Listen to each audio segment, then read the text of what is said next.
New York, all right, anyone else? Oh, it looks like New York is in the building heavy. Anywhere? You said Dallas? All right, Dallas, Texas in the building. Anywhere else? Did I miss anyone? Where you from? I can't hear. Alabama. Oh, Alabama in the building, Bama in the building. So again, like we said, the next panel is about global connections. We're all over the world, and we all have a duty to connect tech in Africa. So I'm going to go ahead and call our moderator for this panel, Mr. Adeyeba, the Applications and Systems Analyst with Alberta Health Services, based in Alberta, Canada. He builds and maintains healthcare software used in different areas across hospitals. And he's also a serial investor who owns businesses in Canada and in the US. And of course, he has partnerships in Nigeria. So please help me in welcoming Mr. Bayo to the stage.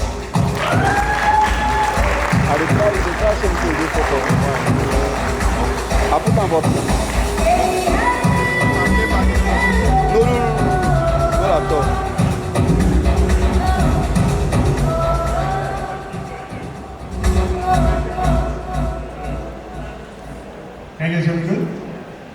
Okay. You guys kind of let me put this forward. Forgive me, I haven't done this in a long time, so just see over my errors here. So I have a very interesting panel. It comprises of entrepreneurs and top managers at big companies. So we're going to have to it's going to be interesting because I think we're going to have a lot to discuss. The first person I'm going to introduce to the stage is Timi Adeyeba. And let me get this up here. So Timi Adeyeba is the co-founder and COO of Amplify Incorporation, named on the list of 100 most influential persons of African descent by the United Nations in 2022, and Africa's top 5 rising leaders in 2020 by Gallup. Timi Adeyeba proves to be a triple threat in entertainment, business industry, and divided his time as an entertainment lawyer, business consultant, and entrepreneur. Without further ado, please join me in introducing Timi to the stage.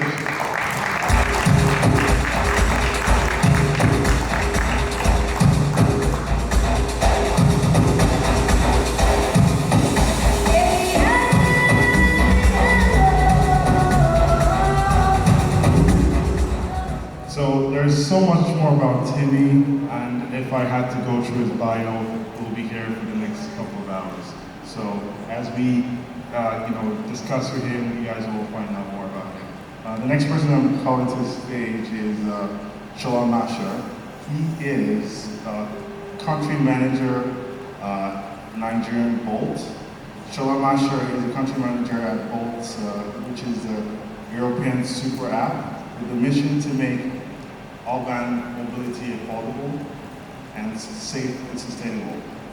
Offers a range of mobility services, including ride-hailing, shared cars, and scooters. They also have food and grocery deliveries, if you guys are not aware of that. And Bolt has more than 75 million customers in over 45 countries across Europe and Africa. He's personally responsible for overseeing Bolt's food in Nigeria.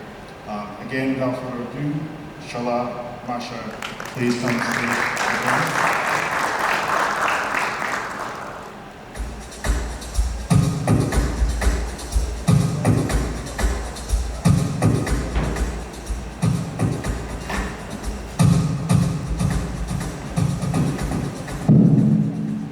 Okay, one more person invited to the stage here is Aldrick, Delga. I was actually going to give a cheat because he marks like 4 out of the bingo sheets. But maybe while he's actually talking and you get to know him, you can mark that off your sheet. So Aldrick Delga, He's a marketing associate at Uber UK in Ireland. Brief bio about him: he has spent major parts of his life in Paris, pre-descent to becoming an engineer. Aldrick found a real passion in advertising and strategy. After spending some time in Amsterdam working at Nike and as a creative agency in Media Monks in Paris, Aldrick is now living in London and works in Uber's marketing team. He is also the lead Black at Uber ERG, whose mission is to create a network that celebrates Black excellence. Again, please help me give a round of applause as we welcome Aldrick to the stage.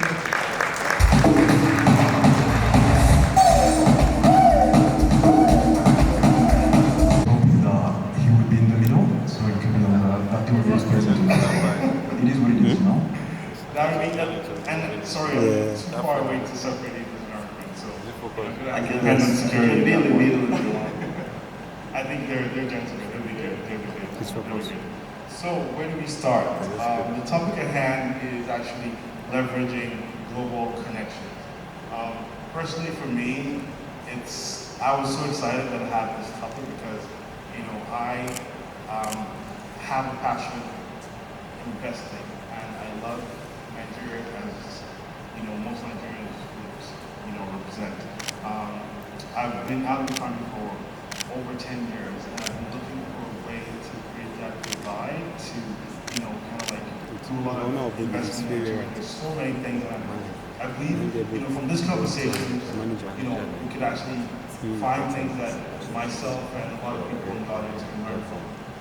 So we're going to try to dive into how we can leverage that global connection across the diaspora, and not just for folks in the diaspora to invest in Africa, but for folks in Africa as well to, you know, try to get their skills out there, improve it, and actually come back in here to develop Africa as a whole. So I'm going to try to throw a couple of questions since we have 3 folks on the panel, I'm going to direct some questions to individuals, and if you want to chime into those questions, just let me know, and we will, you know, go from there. So I'll start with you, Timi. My first question is, you know, many of us today live in the continent here, and some of us live, you know, outside the continent. We're looking for how, especially with your background, you know, how can we empower and invest? How can we empower and invest in Africa, you know, to improve Africa and make us thrive when we're present and actually when we're not present? If that makes sense? Yeah. Hello, everyone. I sounded really loud. You know, I just wanted to say shout out to Ayo for putting this together, and the entire TechConnect Africa. Shout out to you all. And I think the reason why, you know, I'm saying that is also because the question you just asked, literally, this is the epitome of exactly what we need to do to connect the diaspora to Africa.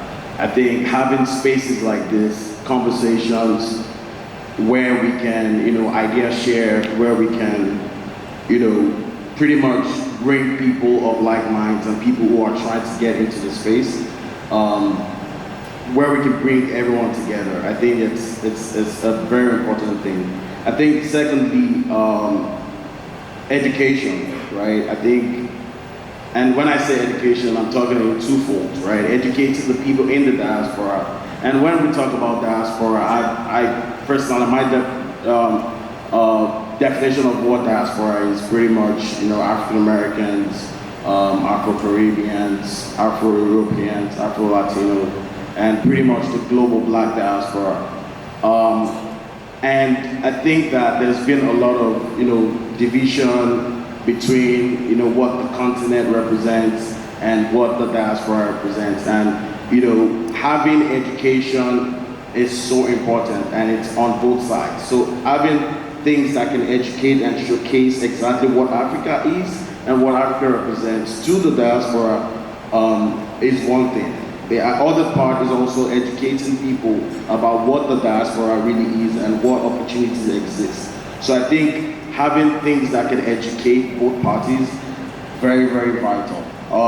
I think one other thing that I would say is that, you know, there's so many talented people on the continent, in Nigeria specifically, that's where we are, in Lagos. And my company, we have about 6 different employees that are based in Lagos, even though we are based in Los Angeles, people who work with us. And literally, I haven't seen some of them for like 4 years, and I met with them yesterday for the first time.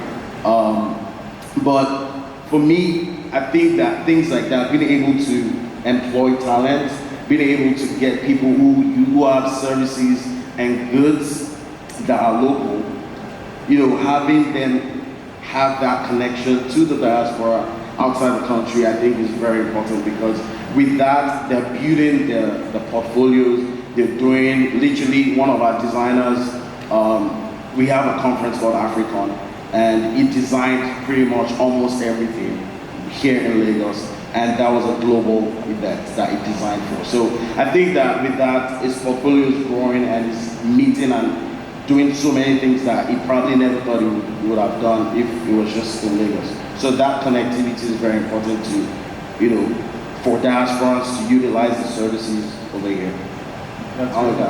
No, that definitely does answer the question, because, you know, not everyone actually utilizes the skill here in Nigeria, especially for things that are actually, you'd be surprised, for things that are actually Nigerian, folks who actually give that task to non-Nigerians to do, you know, their due diligence and do research online, you know, to get information on Nigeria, for, you know, instead of actually employing Nigerians to actually get those things done. So that's beautiful, they actually employ that, you know. Is there something you'd, you know, you have and you want to chime in on? Probably the only thing I would like to add to that is it's around PR. We're not very good at selling ourselves as a continent. And maybe we speak specifically about Nigeria. PR in Nigeria is really bad. There are a lot of great things happening in Nigeria, but we tend to focus on the negative. And when we do that, we sell ourselves short. Because you know, we're talking about investment in our country, and investment doesn't only come from other Nigerians living in the diaspora or even Nigerians living locally. It comes from all over the world. And if you're not selling your country and painting it in the right light, people are just not going to come here and invest their money. So to add to that, you know, yeah, education is key, but we need to be able to like sell our country a bit better.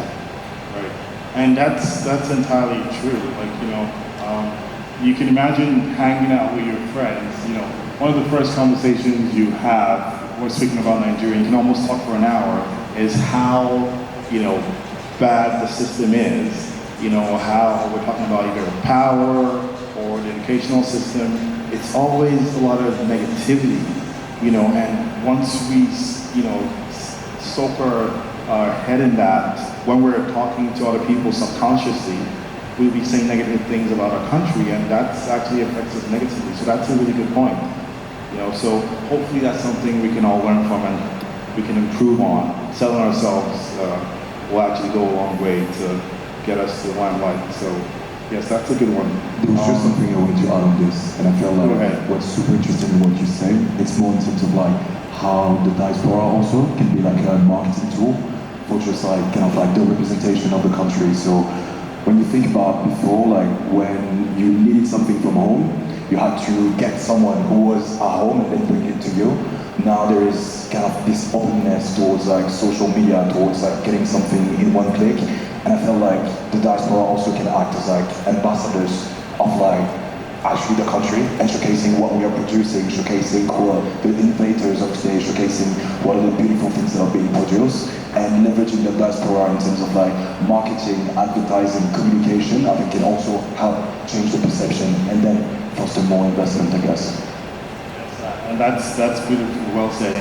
We are our own ad.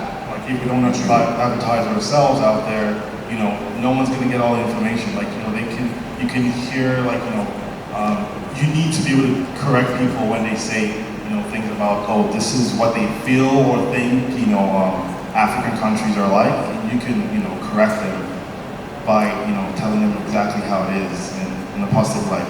And yeah, that's a good one. So this particular question, I'm going to initially direct it to you, Sola, and then we can have others chime in. It has to do with what can the average person do to strengthen collective capacity to build? I know when I spoke to you, that's something you said you were a little bit passionate about there. Yeah, because I think the theme of this entire event is, building Africa essentially. And how are we going to do that? It's primarily one, knowledge. We all need to, educate ourselves a bit more, not just about everything going on, in the world. We truly do live in a global village. The world is super connected, and to stay connected, you have to be knowledgeable, on all fronts. And the way we can do that is, for example, there are a lot of amazing, startups, here in Nigeria, and people have, amazing skills all over the world. And as a Nigerian or African, I think we should all be willing to share those skills and knowledge to help, local businesses. I'll give you a good example. Once a month, I support local businesses by mentoring them. We'll have like a Zoom call and spend an hour talking about the various problems they have in their businesses. And I also point them in the right direction. Where to go, how to get certain things done. It's not only all about investment. We all tend to harp on about money, but some people just need some basic skills to just get them over the line, whether it's financial modeling or being able to put together a pitch deck. Those things are actually quite valuable, and I think we should be able to share our knowledge a bit better to help build Africa, since that's actually the thing we're talking about. Okay. Nice. And do you do this as an individual or under both? No, I did this as an individual. So I was approached by some company to do this pro bono. So I take about an hour out of my time a month to just speak to local businesses. They tell me what their issues are, their challenges, things that are also going well, and I try and just advise. The previous speaker had talked about having advisors in helping them shape their businesses, and those things are super important. You really need to have people in your corner just telling you, when to take the next step, when to do certain things, and whatnot. And unfortunately, a lot of people, here locally, just don't have that support, and it's really, really important. Right, and that's beautiful. They're doing that, and quite impressive. And I hope, a lot of us do that as a takeaway, and volunteer. That's one thing. I think it's not common in this part of the world where everything is so money centric, and we don't have enough volunteers. You can actually do things like just to help your community without being paid for. So that's quite interesting that you're doing that. Yeah, I agree. I find that in today's day we're a bit more transactional with our connections. It's all about, okay, how do you want to be connected to this person, because I think I can get something from them at some point. Right. And I think we need to move away from that sort of mindset. I look at my parents' generation and I still see how they interact, with their peers, and everything. It's very fluid. You don't feel that there's that whole, okay, can I really get something from this person? Should I waste my time helping this person when I'm never really going to get anything in return? And we need to move away from that mindset, and that's probably one way we can help build ourselves up a bit more. Right, so lastly on that, is there anything from Bolt's perspective as a company, and since you're a representative, that they do to help the community directly in terms of volunteering, and it's not monetized? So I can talk about, I manage the food delivery business here in Nigeria. And one of the things that we do is we sort of partner with local restaurants who are looking to sort of build an online presence. Mm-hmm. And what we do, and probably I'll probably say as a business model, what we do is we try and focus on what we call our or with local heroes or small and medium scale businesses who don't really have much of a presence and just need to grow their businesses. And what we do as a team is, we empower them with information on how to grow their businesses based on all the data that we are getting as a business. One of the things we realize globally is that we're all afraid to share data, and data is key, and we have tons of it. And we use our data to sort of help our local businesses be better at whatever it is that we're doing. So you say you don't sell your data? Should I say that again? You say you don't sell your data? Not I'm aware of. No. Oh, okay. We all know what happens there. Data is like cash. It's literally cash. Anyways, but thanks for that. That was well put. So Timi, this one's for you, and this one affects me directly. So honestly, what are some of the barriers and disconnects that you find in between the diaspora and Africa globally? And what can we do to break those divides and disconnects? Well, I think one of the biggest things is obviously information, right? False information. I think that's one of the biggest barriers. Although we're saying, the world is a global market, it's a global place now, and obviously we all have access to social media and news on our phones, on our watches, but you realize that at the end of the day, algorithms only show you what you're interested in. And the reality of the fact is that there's still a lot of work to do for most of the misconceptions that people have about Africa. And honestly, that was one of the number one things that made us start Amplify Africa, because after moving to the United States and mixing with people who were graduates, talking about, do you have airplanes? Talking about, do you know 50 cents? And all the stupid, do you have lions as your pets? Feels like we don't have TVs now. We used to really get angry. My business partner and I used to get really mad at that. And like, this guy, you are a graduate student, and you're asking that stupid question about if Nigeria has airplanes. No, I swam the Atlantic Ocean from Lagos to LA. So, but at the end of the day, we realized that people were very ignorant, and I think ignorance is ridiculous. But a lot of people do not know, and what you don't know, you don't know. You can't know except someone gives you a better thing. And the reason why I said media is the Western media has been the biggest propagation of false information, and everything you see about what Africa is pretty much the hungry kids with flies that never move from their eyes. I don't really know how that happens when they're shooting those commercials about donate $1 and feed, this kid for 1 year, stuff like that. So for us, we wanted to use the same media to rewrite that story and flip that whole narrative about, Africa is an infested country, right? So people feel it's a country. So for me, I think that using our storytelling abilities, using our technology, right, to showcase what really the true beauty of Africa is like one of the things we can use to break those barriers.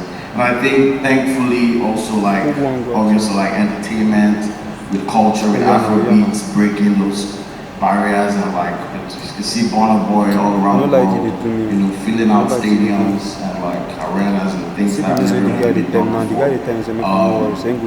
Things like that, and with culture and conferences, just really showcasing the beauty of Africa, and also not just about the beauty, really about the fact that we have a lot of values that you can invest in, right? That can create economic transformation in value. You guys, interesting, I don't know how many of you know more about Amplify Africa, but talking to you just before we came on here, you guys remind me of Kenny and D1, Keke, Olivia and D1, like really try to give a really good representation of Africa, which ties to what we were talking about earlier, advertising ourselves, right? You know, so folks that didn't know what our entertainment industry was, you know, you had when like people like that come and represent us really good and put us in the limelight. And look at us today, like, you know,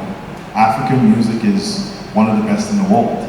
Like, you know, not even our top artists, like even like we count number 3, 4, 5 down, and they're closing their windows all over the place, you know. So it's beautiful that we see that. I also wanted to add that strategic partnership is very vital. Even though everything Africa, but I think that having partners who, you know, are able to believe in you. We just announced a partnership with Regal Cinemas with Film One Distribution. Some movies, Funke Akindene's movie, Battle on Booker Street, is actually going to be premiering in America in 10 cities. Okay. In December, and also Giacomo by Tony Abraham is also going to be coming out. And Regal Cinema is one of the biggest cinema chains in the United States. So literally, things like that, having strategic partners that believe in what you're doing, obviously they see something nice and they're able to do it because they can see that there's potential. So things like that can help break those barriers where open doors can begin to open for larger conversations. Right. So, and that's really good. Partnership can take you a long way. But, you know, when we're talking about like these barriers and disconnects, I think there's still so much more, and I wish we had more time to actually discuss it. You know, there's a lot of issues with, like, you know, funding, like skills. You know, for instance, you have a good idea, project that you want to bring into Africa, but, you know, unlike the Western world, like you could actually get like some form of like government grant to complete those projects, you know. But how would you, you know, fund those kind of projects here in Africa? You know, not everyone has that big pocket, you know. So it's open if you guys have like any suggestions to break such barriers. It's tough. I'm not going to sit here and say that there are, you know, ready-made solutions out there because it's just not available. You just have to keep on banging on doors, and eventually something would materialize. It's, you know, going to the banks, you know, coming to events like this, you know, connecting with people, and I think that speaks to what we're talking about here, global connections. The more you engage with people, the more likely you would find a solution to your problem. Whether it's you know, a financial solution, a technical solution, something. You just need to keep on engaging people. Because if you just sort of sit in your own, you know, little room, your own little hole, no one's going to see you. So you really need to just be out there engaging people. That's probably the simplest advice I can give people. That's fair. Yeah, I definitely agree. And I think also, like, when you think there's the connection aspect, but there's also the fact that a lot of companies now are like trying to have a fit in the continent. A lot of companies now want to invest in the youth, want to invest in programs. So I think it's also being aware, and that's why the connection helps in terms of like what are the companies now developing programs where you can apply, where you can reach out, and they have funds. They have funds that are made for that, because to be honest, it looks good on a company to say I've been supporting X company, and those companies have an impact in terms of our power in Africa. So I think it's also interesting to be aware of what all those companies, and I can think of a lot, especially in the tech industry, that are really trying to fund certain projects that people can have. Well, and that actually makes sense. I kind of wonder here, like, you know, just networking. like you said, connecting, like discussing with people. You might have like people that sit down, like they have big pockets to sponsor things like that. So if you don't, talk to people and try to express, okay, I have this project or have those conversations, you never know. Even if they don't have those funds, they might have a link or someone they can network you to be able to help to fund or find a way to actualize those projects. So another one, and this is I'm going to open this to everyone. What channels have you actually noticed are most popular for global collaboration? Yes. So I will start with Timi. You already know. Amplify Africa. Amplify. Yeah, so follow Amplify Africa on Instagram, on LinkedIn. Honestly, I think there's so many platforms. Even where we are right now, TechConnect Africa, I'm pretty much sure is a platform. We do this event, a conference called Africon. We played the video earlier, and we're doing another one next year in May. That's a really good, space for people to really connect with global markets, with global Black diaspora, for people who are in tech, media, entertainment, sports. Pretty much we're there to really talk about how we can invest in each other, how we can collaborate, and how we can, really create economic power within ourselves.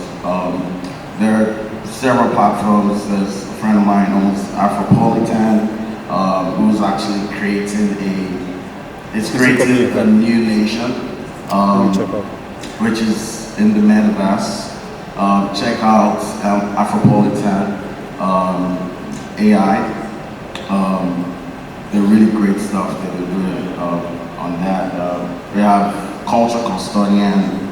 That's another really great media platform. But Afrotech and several places.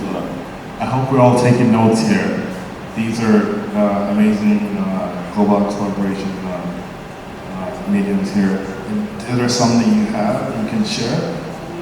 I would say there's some, but there are areas you can look at as well. You can sort of dive into your alma mater connections as well. Those are super useful.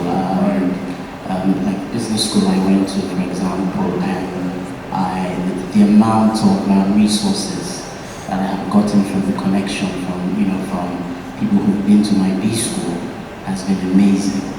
We just put a note on our WhatsApp group, and 8 out of 10 times somebody's going to respond with a solution to your problem. They will connect you with someone, and sometimes they don't even know you personally. It's just that we're all in this community together, that we all went to this one school, and we're all there to just help each other out, so solve our problems. So don't downplay your school network. It's actually super amazing. So dive into that as well. It is. You find out that some of your primary school and secondary school connections are one of the most long-lasting connections you have, and some of them are quite strong. And that's actually a good one. But interestingly, I'm going to jump to Aldrick. You are based outside Lagos, outside Nigeria, born and raised outside Nigeria. So it's interesting.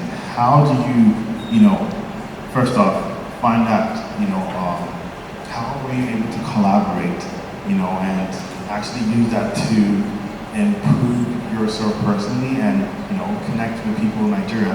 How does this all come to play? I think that first, being able to being born in Paris, raised in France, but then having that kind of global network through the different companies that I've been working on, have been just super helpful for me to build connections, to build people that can empower me, that can help me. And I think that it's along my journey, it's knowing that what has been said, that sometimes the narrative has been false. I've heard so many things for someone that had been growing up in France and not being able to go to Africa before I was quite old, in terms of that perception of the country. It's about now going in the country, visiting, discussing with people and changing the narrative, and for me again to act as an ambassador then in terms of how I perceive Africa and how I make that image change in Europe and also in the Western world. So I felt like that's really interesting.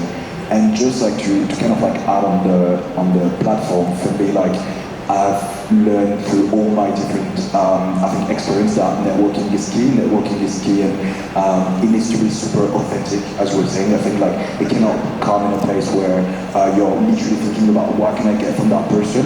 It's literally about building a relationship that can last, and you never know how it can help you, because you also need to be able to bring something on the table to help also all the people that are in the community. So I feel like we've talked about like other platforms, but just like the common one, like honestly, like LinkedIn is such a powerful tool in terms of like just like, you know, like being able to connect globally. And I feel like we need to be able to use it more. If you think about just like Twitter, you can have a place where you can be super passive, you can receive the information, but I've seen so many people engage with the information and based on answer of the tweets, kind of like just like moving conversations to a private conversation, then move to let's start something together, then move to a startup, then move to something bigger. So I think we shouldn't like forget all these platforms that can really help you in terms of like being connected globally and really like build strong bonds with people. Beautiful. Like I said, like we have such an amazing panel here, and I think we don't have enough time to actually diving deep individually, because these folks, I hope after this you guys can actually take some time to network with them, because they have a lot to offer. You know, so lastly, while we're taking questions, please, you know, if you have questions, raise your hand and we can get questions if there are more questions. I just wanted to just real quick what you guys would want to, you know, advise the audience, if you have any takeaway for the audience, especially to help them, or, you know, network globally, what your advice would be. And I'll start asking questions. So real quick, if you can. I think my advice to everyone and even to myself will be to just keep going. If you are very passionate about what you do, just do not stop. Don't let anyone talk you out of it. At the beginning, it might be really tough, but if you keep doing what you're doing and you're doing it right, you're connecting with the right set of people, if you do not give up and you do the best possible work that you can do to create what you're trying to create, at the end of the day, you'll definitely smile. Yeah, just to add to that is just to be very deliberate about your connections. It's work. It doesn't just happen overnight. You can't just say, I want connections. It's not going to, you know, magically materialize. You have to work at it. For some people, it's not a natural thing to do networking. For some people, it could be extremely daunting. You know, you're in a room like this and you're like afraid to just walk up to someone to just, you know, say a few words. Trust me, I like to think by and large, most people are nice. Just approach them and they will engage you. So just overcome that barrier of fear, and by and large, people will be more than happy to, to engage you. So I just think, be deliberate about your connections, do your research on people you want to meet, find out, where you can find them, and and try and engage them there. It's like I said, it's a lot of work, but if you want to succeed, you have to put in that energy and time into doing these things. Well said, well said. And I think I'll finish with something more like related to where I work, so advertising, marketing. I think that I would say nothing is more powerful than brands. And it starts with you. You're your own brand, so build it, nurture it, because it's the most important. Like how you want people to be perceived to you. How do you want to showcase to that world? Think about it, have a strategy about it, and showcase that to the world on every media. And then you connect with people, because if you have a powerful brand, if you're a powerful brand, then you'll get everything. Amazing. And I think I definitely picked one or two things from there.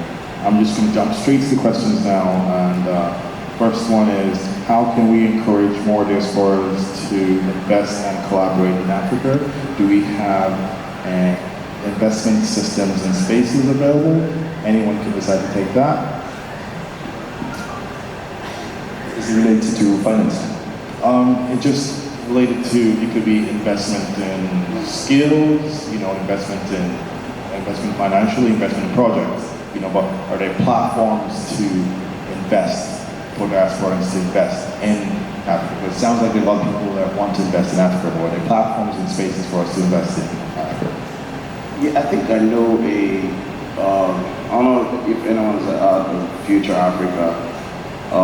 It's an investment collective, if I may use that word, but like you're able to actually invest. They have a lot of, I think they mostly invest in tech companies, and they have a lot of opportunities for you to join to actually invest in a lot of tech companies on the continent. And Amplify Africa is also working on something that can allow a lot of our community members to start investing on the continent as well. But we're working on that. Okay, that's good.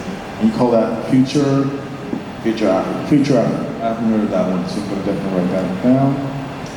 So yeah, I think you can look at it from the government perspective. The government has done some work in connecting people in diaspora with people in country as well.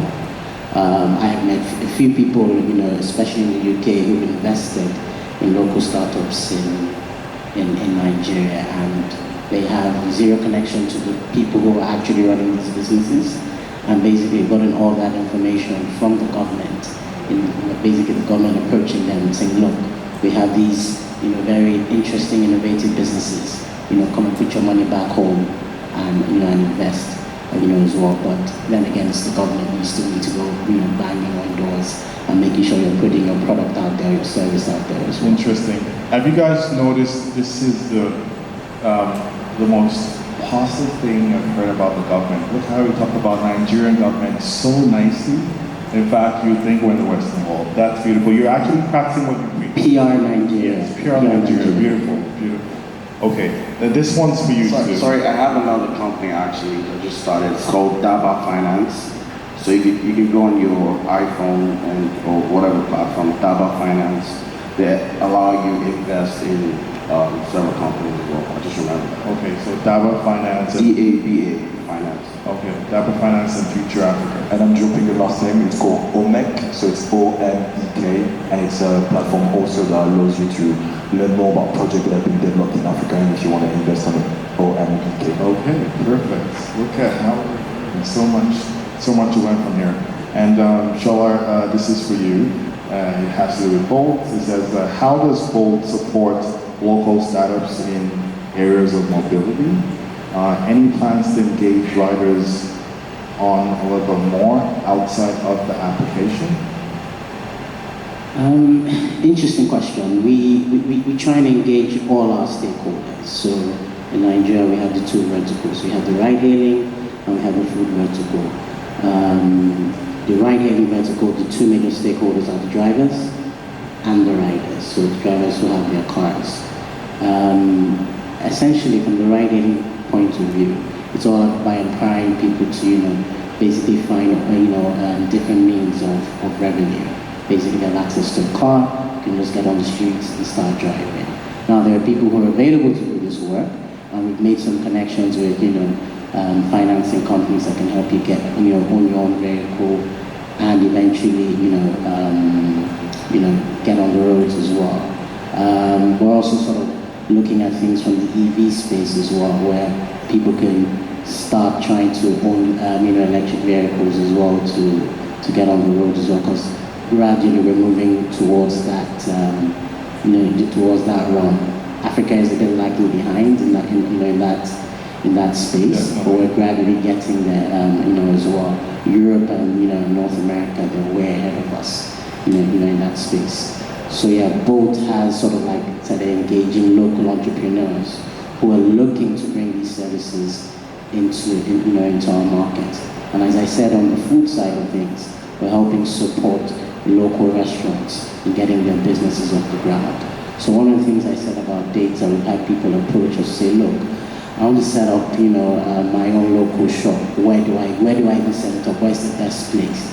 And we have the data to show where people are actually ordering food from.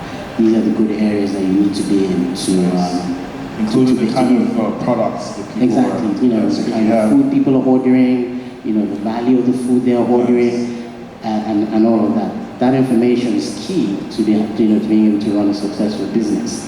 You know, and we don't have a problem giving out that information because by and large it eventually helps us as a business because I want more providers on my platform basically selling. So someone who's decided that, you know what, I'm not going to open up a brick and mortar store. I want to just do it purely online, but if they need to know the best areas to set up in, we can give them that information to be successful on our platform. That's beautiful. So for out of my own curiosity, since you have all that data, can you spill one thing for us? What's the most popular food in Nigeria? In Nigeria, it's the rice jollof. Rice and jollof. But globally, funny enough, it's burgers. Burgers? Okay, yes, I can see that. Like McDonald's make that, will make that happen. Okay, definitely. So another one, this says, how do we intend to protect African land and its people? The context is, in the past, African and Africans are usually taken advantage of, and the end game is usually does not benefit Africans. Are there any active plans around this for Africans? Interesting one. I think the best thing I can say is we can protect our own land by owning things and not selling them out for cheap and for short-term gain. Because I think obviously we know that where there is a lot of lack and poverty, sometimes people just are not looking at the long-term gain. Because I just want to find something I can eat tomorrow. So at a very cheap price rate, you just give out your birthright or... Yeah, we shouldn't change ourselves. Yeah, so I think owning our things and like, as we all said, like just making sure that we internally invest and are smart about like how we invest in and what we're letting go of, I think is very key to, you know, self-preservation. Do you have anything to add to that? I just wanted to add to that, like if we take a higher kind of step, I think protect also comes in terms of how we are cooperating each other, how we are trusting each other, in terms of building something together. And I think like sometimes like we lose things because of two persons not being able to cooperate, to have an exchange of contacts, of resources. And I think that's also something that we need to work on in terms of like how we are building that trust among each other in order for us to protect our land.